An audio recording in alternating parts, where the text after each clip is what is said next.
Koneksi antar materi modul 1.1. Assalamualaikum warahmatullahi wabarakatuh. Salam guru penggerak. Tergerak, bergerak, menggerakkan. Perkenalkan, saya Nita Wahyuni, CGP Angkatan 9 dari SMA Negeri 1 Cidahu, Kabupaten Sukabumi. Kali ini saya akan memaparkan kesimpulan dan refleksi pemikiran Ki Hajar Dewantara. Yang saya percayai tentang murid dan pembelajaran sebelum mempelajari modul 1.1. Yang pertama, hanya fokus pada aspek kognitif anak, jadi hanya mentransfer ilmu. Yang kedua, teacher center. Guru berperan aktif dan mempunyai kuasa penuh dalam pembelajaran. Peserta didik hanya menerima ilmu. Yang ketiga, kurang memahami karakteristik anak. Dan yang keempat, ketuntasan dalam penyampaian materi itu lebih penting. Yang berubah dari pemikiran atau perilaku saya setelah mempelajari modul 1.1. Yang pertama, itu berikan pendidikan yang menghamba pada anak. Menghamba di sini maksudnya adalah memberikan cinta dan kasih setulus-tulusnya, bukan untuk menuntut hak, dan memfasilitasi gaya belajar peserta didik. Yang kedua adalah pembelajaran yang merdeka, student center.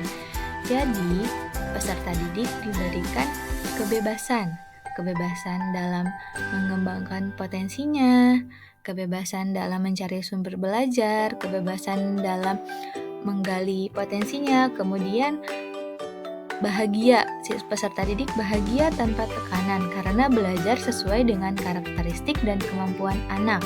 Guru juga menyajikan model pembelajaran yang menyenangkan dengan metode dan model yang bervariatif. Jadi, siswa atau peserta didik membangun sendiri pengetahuannya. Yang ketiga adalah pendidikan menuntun anak sesuai kodrat alam dan sesuai kodrat zaman. Peserta didik tumbuh dan berkembang dipengaruhi oleh lingkungan dan zaman di mana anak berada. Tugas guru memberikan fasilitas belajar anak sesuai dengan lingkungan dan zaman agar peserta didik mampu tumbuh dan berkembang dengan optimal. Yang keempat, tidak hanya mentransfer ilmu, tapi juga menumbuhkan budi pekerti yang luhur.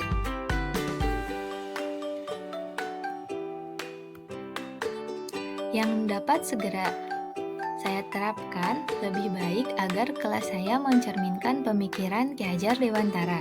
Yang pertama, mendebalkan laku dan budi pekerti peserta didik sesuai dengan nilai luhur sosial budaya. Jadi, mereka akan melakukan pembiasaan yang akan menumbuhkan budi pekerti. Yang kedua, rancang pembelajaran yang berpihak kepada peserta didik. Jadi, guru membuat pembelajaran yang menyenangkan dengan metode dan model yang bervariatif.